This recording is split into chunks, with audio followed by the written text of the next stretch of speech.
Good afternoon and good morning, good evening to everyone. Welcome to the 14th webinar of Oracles of Eye Innovation. I'm your host today, Chris Morrill, and joining me is another fellow Oracle, Dr. Suphi Taneri. And today we're going to be talking about development of drug delivery technology.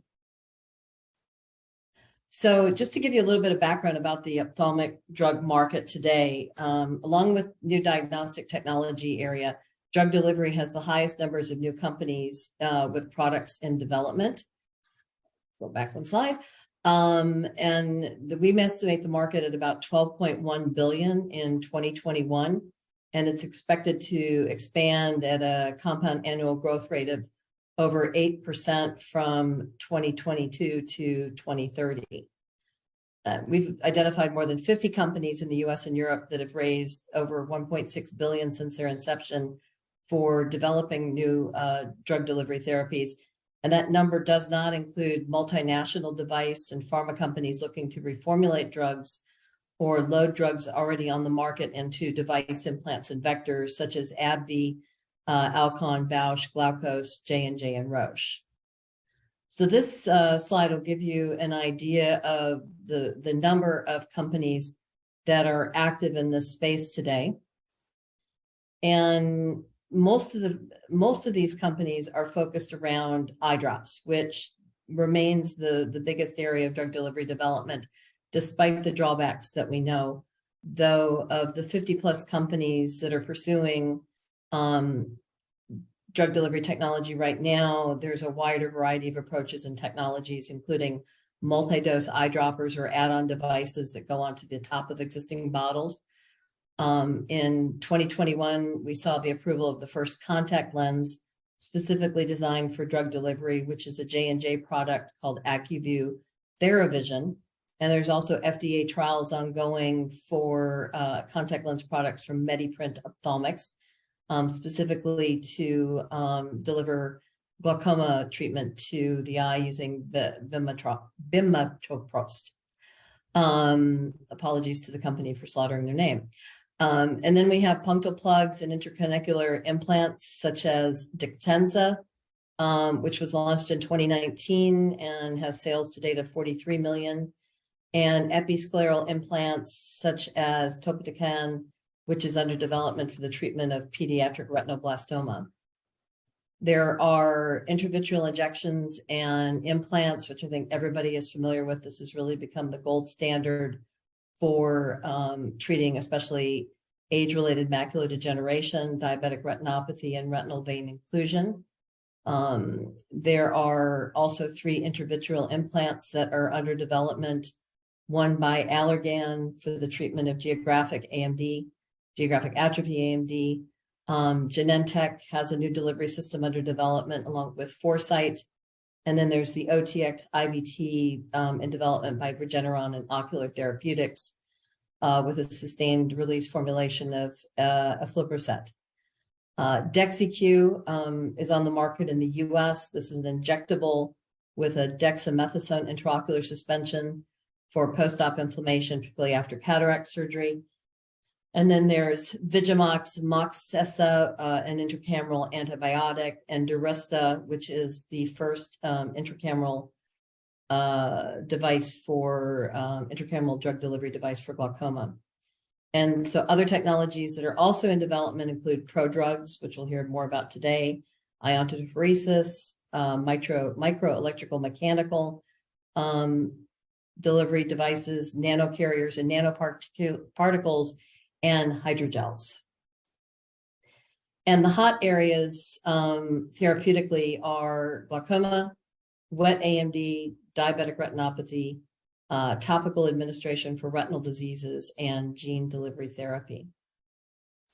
So on today's Oracle, we are featuring 4 companies, each with a different approach to the quest for a better way to deliver drugs to the eye. Our speakers today are Eyal Sheetrit, who is the CEO of Eximore in Israel, Patricia Zilliox of Eyevensys, which is based in the US and France, Michael O'Rourke, who's the CEO of ReVana, which is based in Belfast, and Tom Reeves of Ripple Therapeutics, which is based in Canada. So thank you all to the panel today for joining us. And each participant is going to give us a short presentation about their company, and then we will get into a discussion about the different approaches and therapeutics that are under development. Eyal? I'm sharing my slides. Just let me know if you can see that. Can you see this slide? Okay, great. Okay, so thank you for this invitation. I'm very happy to be here. Thank you, Chris. I think this is a great way to share more about drug delivery today. I'm Eyal Sheetrit, the co-founder and CEO of Eximore. What we have here is a new way to deliver drugs to treat numerous ophthalmic conditions using nanotechnology. And the main idea of this concept is to get rid of eye drops. We all know the problems that we have with eye drops, the non-compliance. This is the majority of the problem with most of the patients. 50% of them stop their medication after 6 months, something like that. You have deviation from therapeutic window, low bioavailability, and also side effects because of preservatives. And with our technology, we would like to improve the efficacy and safety and eliminating the reliance on the patients. As you can see here, this is our technology. We developed a nanoparticle punctal plug. This punctal plug is similar in shape and size to known silicone plugs already used for dry eye. But this unique device made of nanoparticles that has a huge surface area. 1 gram of this material has a surface area of more than 300 square meters. And based on that, we can load a lot of drug onto a very small compartment of this plug, which weighed around 1 milligram. With this plug, which inserted into the tear duct, in a very simple and easy procedure, you can see a movie here from our clinical trials. This is a known procedure. We do not have to educate our physicians because they're familiar with this procedure. They insert the plug into the lower punctum and they have immediate release of the drug. And the idea of the control release is based on the way we designed the plug to have nanochannels inside the plug. In a way, we control the release of the plug. If we can use a metaphor of a lot of people to try to go at once from one exit, they cannot do that, right? They have to go one by one. So this is the concept, this is the technology.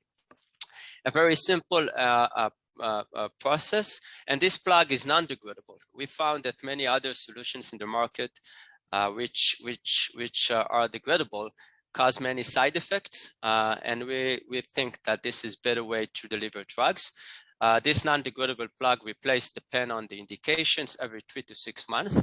Because we can load a lot of drug, we can use it for several indications, chronic diseases. As you can see here, from our portfolio, we started with glaucoma, which is a chronic disease with high pressure, intraocular pressure. With our device, we showed that we can reduce the pressure more than 24% for 3 months treatment in our patients. We did more than 40 patients already in our phase 1. The second indication that we used our plug for dry eye syndrome using tacrolimus to reduce inflammatory condition, also for chronic disease. We also have other products in our pipeline, as you can see, but this is under preclinical development and in development. What we think is that the advantage of our technology and the positioning and differentiation we have from other technologies is, first of all, that this is non-invasive procedure. This is very simple procedure in the physician's office. This technology can be used for long treatment period because we had a unique way to solve the retention issues that other companies had. We achieved more than 90% retention rate after 2 months study, and we are still having other ways to improve it. And we also have a unique applicator to insert the plug. We also developed, we showed that we can use this plug with more than one drug, which is very interesting product for the market to have combo treatment. Many patients use more than one drug. And of course, compared to the eye drops, you know, we try to eliminate the compliance problem. So this is, in short, try to encapsulate 10 years of our company into this. Yeah, thank you. Thanks, Al. Where are you in terms of, you indicate clinical, you've got 2 products in clinical development. So what is your timeline for commercialization? When do you expect to be going into the market? Yeah, we would like to start phase 2 in the US for glaucoma at the beginning of next year. And also we have plans to start in the East clinical trials phase 2 for the dry eye syndrome. Okay. And you mentioned about the retention rate. I think most people, when they, because there have been companies, as you alluded to, that have attempted to do drug delivery using a punctal plug, and it hasn't worked. And there is some perception that punctal plugs will not be successful ultimately because of the retention rate. Exactly. So, yeah, that was our main focus from the beginning of the company 10 years ago. We are familiar with the trials of Ocular Therapeutics, Mati, and others that try to solve these problems. We have a different technology, a different way of implementing these plugs into the punctum. And I think that this is how we solve this problem compared to them. Of course, we have to show more than 3 months, and that will be even a better product to the market, because in the end, we believe that 6 months treatment will be much more interesting than 3 months. But of course, we started with 3 months, and this is why we are working to enhance even more our retention rate to be able to show 6 months results. Okay, great. Thank you. Suphi, question at this point for Al, or? Yes, I would have a question. I'm really fascinated by this technology because we know that punctum plugs are working well. We are, as you said, we are very familiar using them.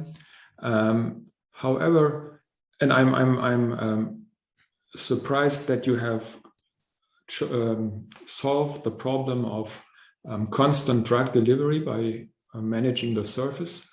That's really promising news. However, I'm kind of surprised that you intend to treat ocular allergies.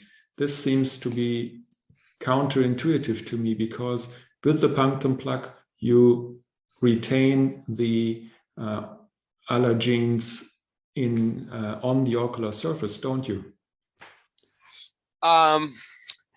In one hand, you're right. In the other hand, if you are using a very strong immunodulant like tacrolimus or cyclosporin or anything like that, you reduce this effect much more than you have just blocking the the tear duct.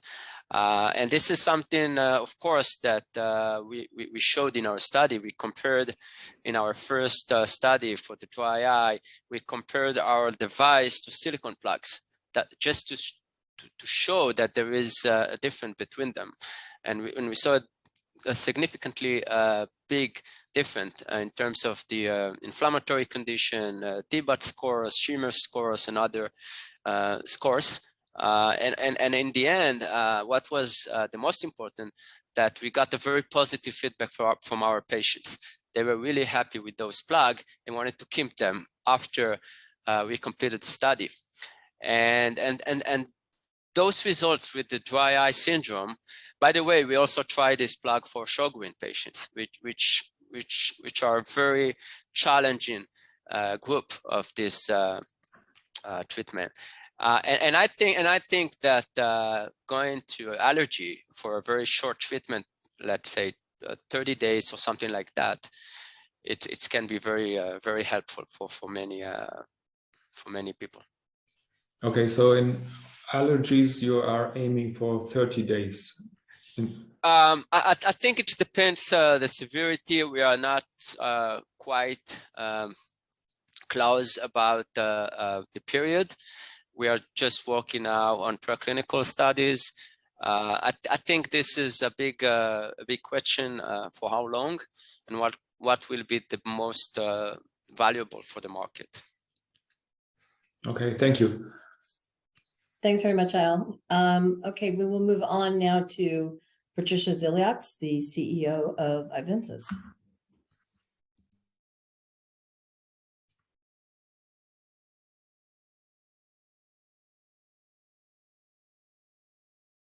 Okay, can you see my slides? Okay. All right. So I'm Patricia. I'm the CEO of Eyevensys. We're a French company, actually headquartered in Paris, but also incorporated in United States. And we're developing a non-viral gene therapy platform. And my slide went too fast. So what do we do exactly? What we're taking plasmid DNA and we're encoding it to produce therapeutic proteins. And we're injecting this plasmid in the ciliary muscle, exactly if you see on the eye here in the ciliary muscles. To do that, we have developed an ocular device, which is exactly targeting to place correctly the injection at the right place. That ocular device is linked to an electrical pulse generator. And what we do electrode transfection. So what does that mean? That means with the electrode transfection, the plasmid DNA will enter in the cell of ciliary muscle, the machinery will take over, and basically the ciliary muscle will become a little biofactory producing therapeutic protein directly in the vitreous and directly in the choroid. That's something it's a little detail, very important. So it's a new delivery platform. I want you to remember it's non-viral gene therapy, so we don't have a virus. It is called gene therapy because we are playing with plasmid DNA, and we can produce any type of protein. So today in the pipeline, we are producing a dual plasmid, which combines production of aflibercept, it's an anti-VEGF, as well as decorin, which is a native protein, which is an antifibrotic, and also protects the RPE. So, of course, with that indication, we're targeting wet AMD. What are we trying to accomplish of the patient? We want to get better compliance, obviously. We want to have durability, try to prevent the patient to come back to the clinic for an injection every month or every 2 months. Our goal is to have durability for at least 8 months. We're targeting geographic atrophy with a different type of proteins. It's a transferrin. It's a protein which is an iron chelator. And what we try to protect here again is protection of a photoreceptor and preventing progression of a disease. We're also targeting glaucoma. Well, glaucoma, I'm not talking about IOP control here. I'm talking mainly about protection of the ganglion cells. However, we can combine multiple proteins together, so we could very well be very creative down the road and combine, for example, 2 proteins, one for protection of the ganglion cells and the other one to be able to control the IOP. So it's a platform which can do a lot of things. It's innovative. It's a new tool for the ophthalmologist. It's intuitive to use. We have validated the plasmid already in the clinic. We went with 18 patients, late-stage non-infection uveitis. We did a study in the US, in the UK, and in France. The goal of that study was only to demonstrate safety of a platform. Can we do electrotransfection? Does it hurt? Can we do that? Any safety with a plasmid? And also because we have a device, obviously, we had to optimize the design and collect information from the user. We did it. So today we're moving in the wet AMD as quickly as possible. It's also a new platform, so a new J-code, obviously. So how does it look in real? Just a little video. We put the device on the eye. We do the injection in the ciliary muscle. There's a little guiding tools here. It's linked to a pulse generator, a few seconds pulse, and voila, we're done. So we think it's straightforward. I don't like to say it's easy because we would like to have a new J code, but it's too intuitive to use. What we have to demonstrate, of course, is durability, non-viral. What we cannot do with that, we cannot do gene editing or gene augmentation. So that part we cannot do. But it's we call ourselves as non-viral gene therapy. Thank you. Thank you, Patricia. Suphi, do you have any questions? Because this one is, it's a very different approach, if I understand correctly. It is an amazing approach. Yeah. I have to admit, it's the first time I hear of it, and it's really amazing.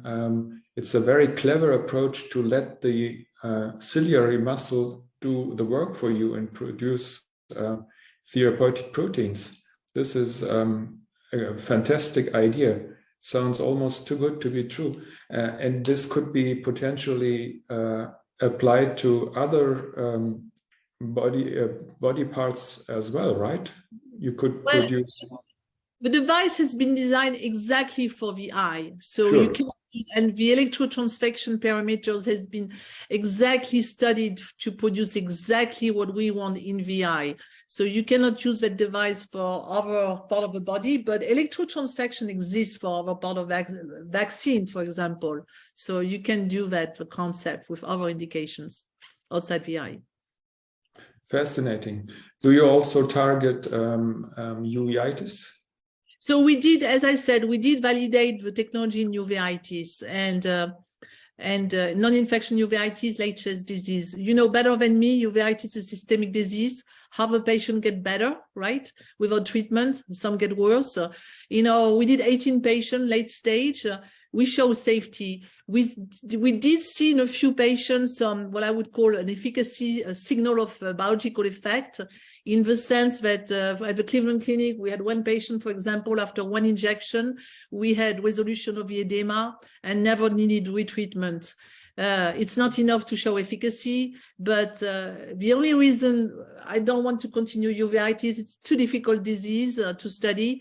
You need a lot of patients and a lot of money, and in biotech, money is a problem. So that's the reason we're going after an easy target, which is wet AMD now.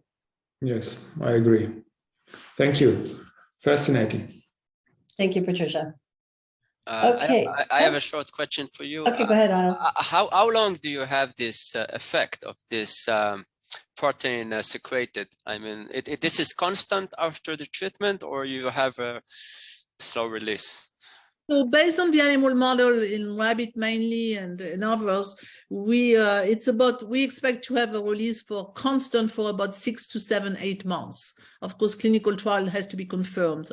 Now, why does it not last? Because these are not mitotic cells, but that's what we have seen in animal models, 6 to 8 months, which my understanding, it's perfect for the ophthalmologists because they like to see their patient every 6 months at least, or every 12 months. So I don't think that's too much the problem. I see. Okay, thank you. All right, thanks, Patricia. Okay, next up we have Michael O'Rourke from ReVana.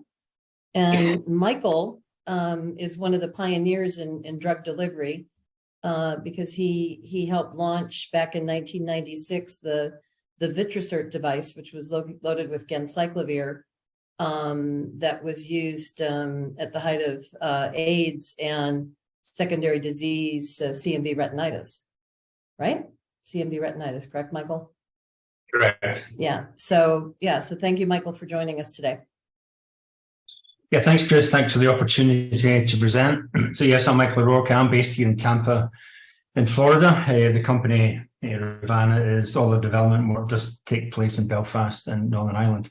So yes, I've been in drug delivery in the eye since 1995. As Chris said, we launched the world's first ever sustained release intraocular drug delivery device under Chiron Vision back then. And then 9 years later, I led the US team that launched Retisert for non-infectious posterior uveitis under Bausch & Lomb. So pleased to be with you today. So I've joined ReVana in 2017 as CEO. And really what we're trying to do with ReVana is something that's never been achieved before. And that is to deliver 6 months plus of sustained release biologics that can be delivered in the clinic. We're also looking to take novel drugs into drug delivery, into our drug delivery technologies, which again has never been achieved before. So we've got 3 separate platforms. 2 of them are connected. One is Eyeleaf, one is Eyeleaf SD, really just means super dense. And what's really quite unique in where the company was founded on its IP is they've used photo cross-linking to really prepare the implant. So this, in this case, it's a small, it can be 5 millimeters by 0.5 millimeter implant. This implant here would be photo cross-linked with light, with the drug, with an anti-VEGF drug before it goes into the eye. So it's a ready-made product. And once inserted into the eye with a 25 gauge needle, it will then biodegrade. And we can then customize the implant to the type of drug that we need. So when we look at the target product profile of a drug, we can then customize the implant towards that. We've got different release rates, and we can also vary the dimensions of the implant. With our super dense is a new method. We've just filed for IP on this. Of actually been able to load more biologic into the same type of implant. And what that does is it extends the therapeutic spectrum of drugs that we can deliver with the Eyeleaf implant. And our focus is biologics, but we can also deliver small molecules as well. Our third technology is, again, a technology that's never been used before in the eye. And what we're trying to do here is it's an in situ forming gel. It's the same polymer makeup as the Eyeleaf implant. But in this case, when you inject a gel into the eye, into an aqueous environment like the vitreous, it forms an implant. So what we can do with a small, a very small amount of gel, another 20 microliters, we can deliver between 10 to 14 milligrams of drug. So it's a huge amount of drug in a tiny amount of gel. And the results so far have shown that we can deliver biologics actually for more than 12 months in the eye. What we were looking at here is how we can then, we've got a novel applicator in development at the moment that shows how we can then photo cross-link with visible light the implant in the eye without the light hitting any surrounding tissue. So what's common between these 3 platforms is, first of all, it's office-based. So no surgery is going to be required. We're taking an aggressive approach. If you look at the implants that have all been on the market ever since Vitrasert, Retisert, and products that have followed on since then, they've all been either generic drugs, mainly steroid drugs, small molecules. There's never been an in-clinic biologic drug, and no one's ever launched a drug delivery vehicle with a novel drug. So we're taking that on board. And interestingly, for our small molecules, we can deliver both hydrophilic and hydrophobic drugs. One of the unique benefits of ReVana technology is we can customize the implant to the type of drug that's involved. We can go focused posterior into the eye, but we've also done inter-cameral work, so we can go front of the eye as well. And importantly, these technologies are biodegradable. So really, sort of in summary, we're looking at highly innovative, differentiated platforms. We're looking at delivery of biologics for between 6 and 12 months. We can go front and back of the eye. Uniquely, actually from the same platform, we can also deliver small molecules as well. But as I say, our focus is biologics, both hydrophilic and hydrophobic drugs. There's many companies that have tried to deliver biologics, and one of the reasons they've failed is they can't get enough drug into the implant. We've been able to get high drug loading greater than 50% by weight, and have filed for IP in this of an anti-VEGF drug. We can customize again with a zero order or tailored release. We can also control burst release as necessary. With low swelling, low water absorption, uniform degradation, small needle approach, biodegradable. We've already shown good 6-month tolerability. One of the main reasons that drug delivery technologies fail in the eye, in fact, the most common reason for drug delivery technologies failing is because of poor tolerability in the eye. In other words, you're going to get inflammation. But we have shown good tolerability with our in vivo studies. We've shown that we can deliver an anti-VEGF drug for more than 6 months. And we've also got good PK data, again, in our studies. Our strategy is really to look at internal development, but also have these 2 major strategic collaborations. In this case, it's taking novel drugs from another company and putting them into ReVana technology. And I think most importantly for us, most recently, is we did close a Series A round just in November of last year of 11.9 million with Vision Ventures, XIV Ventures, and Focus Capital from the US coming on board with the company. So delighted now to really take ReVana onto the next stage following this this recent capital raise. So with that, I'd just like to thank you for your time and happy to take any questions. Thanks, Michael. I think saying that you raised a Series A, especially for somebody who's more pure medical device, you talked about joining this company. You joined ReVana in 2016? 2017. 2017. So, and you're at your Series A now. What is your time horizon for having a product on the market? Well, I mean, as you know, it takes a while, but we're working towards IND development. But again, I think importantly for us, we're working with external drugs as well, external partners, so there would be a faster track to get products on the market on that basis. But I think what's the real key thing here is to show that this can be done, because again, no one's ever done it before in the clinic. So as soon as we continue to show proof of concept, you can take a large molecule and indeed a novel molecule and deliver that. That is going to open up, I think, many more opportunities for ReVana. Okay, thank you. Suphi, any questions for Michael? Yes, Michael, great technology sounds very promising to me. Maybe I missed your explanation. How can you make sure the small molecules and the large molecules are released in a standardized fashion that you decide? What is the technology behind that? So that's the secret sauce of ReVana, right? That's really not for disclosing here, but that is what's given us the ability to really build a company here. It's all about how we take an implant, we will put the drug into the implant, and with the ability to then photo cross-link it with visible light, depending how long we want to cross-link it for, that gives us it. But really what we have to do is define what a target product profile is. What's the size of the drug, how long you want to deliver it for, what's the therapeutic dose, what's the analytics, what's the solubility, etc. of the therapeutic you're looking at. We then have a model whereby we then put all those factors into a calculation, and that allows us then to develop the implant. So there's a lot of science goes behind it. But I think the key thing for us is we've come up with many companies have failed to deliver biologics, as I say, because of poor tolerability, they can't get enough drug loading, or the protein gets denatured. We've overcome the three main barriers to developing or to delivering biologics: good tolerability, good availability of the drug with high drug loading, and we've also shown that there's bioactivity, so the protein, it isn't denaturing. Let's say 1 month or 2 months. That's allowing us to go out to 6 months or more with iLeaf, and out to 12 months or more, which has never been heard of before with the Oculeaf, which is the gel, the in situ gel product. Great, thank you.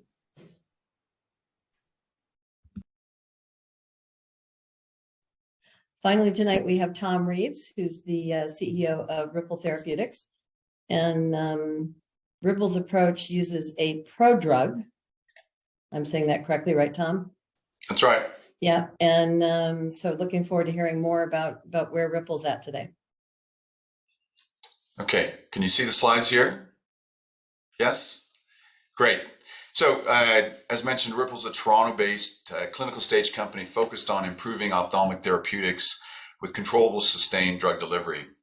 And our patented technology platform is based on a discovery that drugs can be engineered into controlled release pharmaceuticals without polymers or excipients. And that's really the main differentiator that we have versus a lot of other techniques. Then these proprietary prodrugs can then self-assemble into three-dimensional objects, which are comprised 100% of the prodrug, which is described here on this first panel. These low molecular weight, the low molecular weight allows for higher drug loading and smaller implants, which are particularly important for ophthalmic indications. And because there's no polymers or excipients, there are no pro-inflammatory acidic degradation products. So these proprietary prodrugs undergo surface erosion to give zero release kinetics with a constant daily dose until the drug is gone and the implant is fully degraded. The system is very predictable and tunable for both dose and duration based on either chemistry, so changing the underlying API or the linkers, or physics, so changing the form factor or the surface area dimensions. And because of the simple monomeric structure of these prodrug conjugates, it allows for easily scalable and low-cost manufacturing processes. So if we move on, it's a platform technology, but we focus on ophthalmology because we think there's multiple markets where the current standards of care are hampered by challenges, including refractory patients, limited duration of effect, patient frustration with invasive repeat dosing, compliance challenges, and costs. And our ophthalmology product portfolio includes products for both retinal diseases and glaucoma. Our lead retina program, which is IV814 IVT, is an intravitreal dexamethasone prodrug targeting diabetic macular edema and retinal vein occlusion. Our target product profile is to provide zero release over 6 to 9 months with a 30-gauge implant. And because we're delivering 1/10 of the drug of the leading commercial intravitreal steroid products, so 70 micrograms versus 700 micrograms for Ozurdex, we believe we have the potential to reduce steroid-related AEs, in particular IOP increases. We've received guidance from the FDA that a 505(b)(2) pathway is appropriate for IV814, and we have a composition of matter patent granted with patent protection out to the 2040s. We also have commercial traction with licensing deals signed with TAEA for North America and Europe and CS Pharma for China. We have compelling preclinical data, and we're excited to see this now translated into clinical results. We've recently completed enrollment of 60 patients for our Ripple-1 phase 2 trial in Australia, New Zealand, Hong Kong, and Canada, and the early data readouts are encouraging with respect to both a reduction in central subfield thickness and improvement in vision for naive and previously treated DME and RVO patients. And we expect a 6-month readout from the Ripple-1 trial in the second quarter this year. Now, turning to our glaucoma profile, I think we'd all agree that there's a clear need for a safe, sustained release solution for managing glaucoma. Drops work and work well, but compliance is a challenge, and it's exacerbated by ocular surface side effects. Surgical solutions are by definition invasive, and the current commercial polymer-based solutions are effective, but their use is limited because of corneal endothelial toxicity with multiple treatments. Our glaucoma pipeline includes both front of the eye solutions for IOP lowering and back of the eye solutions for both IOP lowering and neuroprotection. Our most advanced program is RTC1119 IC, which is a latanoprost prodrug intracameral implant with a target product profile to provide controlled drug release for 6 to 12 months to manage IOP with a small implant that doesn't swell, has no inflammatory degradation products, and once the drug is released, the implant is fully degraded, which will allow for retreatments without the risk of stacking, which has plagued polymer-based products. We again have guidance from the FDA that the 505(b)(2) pathway is appropriate. We also have composition of matter patents for this unique prodrug construct. Our preclinical safety data is excellent. Our PK is in line with daily drops of Xalatan. But most exciting is the fact that our PD data demonstrates that we're in line with Durista's 90-day data, and we're now out to 9+ months. Our focus for RTC1119 is developing the non-clinical and CMC data packages to support a phase 2 clinical trial to evaluate both safety and efficacy, and we're looking to initiate this trial in 2024. As mentioned, we're also developing intravitreal implants for both IOP lowering and neuroprotection. RTC620 IVT is a bimatoprost prodrug intravitreal implant. The rabbit safety and tolerability data looks good, and we recently initiated our canine PD study with encouraging early results. To date, we've raised $25 million through our seed and Series A financing, and we're looking to raise a $35 to $50 million Series B in 2023, with the primary use of funds to develop our 2 lead glaucoma programs through phase 2 clinical results. So thanks for the opportunity to introduce Ripple Therapeutics, our technology platform and product pipeline, and look forward to your questions. Thank you. Thanks, Tom. So Ripple, the prodrug approach, why a prodrug versus some other approach like a polymer or a nanotechnology?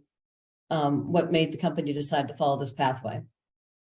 So frankly, originally we started looking at polymer-based solutions, but discovered that we could actually create these prodrugs without polymers or excipients. And the benefit of eliminating the polymer is you can have higher drug loading, you can have smaller implants, you don't have the burst release that you typically have with polymer-based systems. So you can actually control the release profile, again, dose or duration based on the linker technology or the chemistry, as well as the surface area. So it's a much simpler solution, and one that doesn't have some of the side effects that you have with polymer-based solutions, including potentially acidic and pro-inflammatory degradation products. So it's simple and it can be applied to a lot of different drugs. Focus to date has been on small molecules, but we think there is an opportunity, not for large proteins, but for smaller biologics, siRNA, that type of thing, which we're looking to explore. But as Patricia said, the challenges I think for companies at our stage these days is financing. So we're looking to raise enough financing to take the glaucoma programs through phase 2. That's where we think we have the biggest value inflection points. Okay, thanks, Suphi. Fantastic, Tom. Is your approach able to provide combined drugs like an antibiotic, cortisone, and maybe a non-steroidal anti-inflammatory with different release rates? Yes, is the short answer. So we've done some early work with kind of dropless cataract surgery with prednisolone and diclofenac. So we've demonstrated the capability of doing that, and that's a 6-week release as opposed to the target for the retina and glaucoma products is more 6 to 9 months. We haven't focused on that to date. We think that the regulatory path is more complicated with multiple drugs, but certainly the technology is able to address that if that's something that we decide either alone or with partners with their drugs that makes the most sense from ultimately a patient commercial point of view. And would your approach be applicable in the cul-de-sac? Potentially. We focused on intravitreal and intracameral. It doesn't mean it can't work other areas. We've also done early work with intraarticular for osteoarthritis. It's not an ophthalmology only platform, but we focus on ophthalmology because we see major opportunities. The other thing that we've done some early work on is systemic drug delivery, because obviously with intracameral, intravitreal, we're really focused on local drug delivery as well as intraarticular.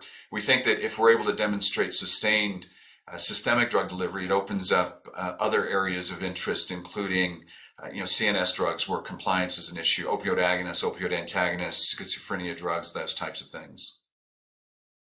Great, thank you. So one question I have for the 4 companies is all of you were following a U.S. pathway right now. Is there, and as a European-based person, despite the accent, I'm curious about U.S. versus Europe in terms of pursuing a drug delivery technology. And is the U.S. a more favorable pathway? Does it come down to reimbursement levels? What makes you make the decision to go in one direction or the other? I could jump in. If you look at our lead program, we've licensed it to TEA for Europe and North America. So the idea is to do both. So to have phase 3 trials for both Europe and North America, and we've also licensed that program for China. And so I don't think it's a U.S. only approach. And being in Canada, Canada is also important for us, although much smaller than the European or U.S. opportunities. I don't Michael? mind. Oh, I'm sorry. Oh, go ahead, Patricia. No, for me, I come from clinical development. I'm an R&D person coming from Alcon. US is much more simple to enroll faster clinical trials when you have a device and a biologics. You don't have to deal with multiple regulation. Clinical center in the United States, retina specialists and glaucoma specialists are very, very, very well equipped to do clinical trials. They have all the staff and everything. So for me, it's a question of time. It's much faster, and the FDA is much faster also to approve and review INDs or BLA in my case, or whatever. So for me, it's really it's driven by time, and which is important in a biotech where you have to raise money all the time. And I'm French, so I can say it.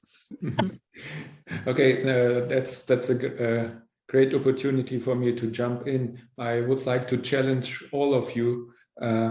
When do you, because we are in an Oracle's webinar, when do you think your product will be replacing the existing technology? In which year?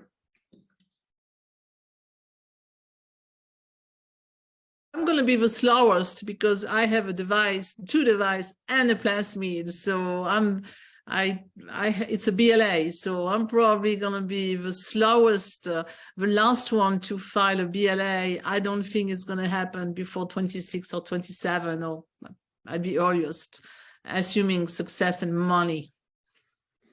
Okay. So I'll jump in.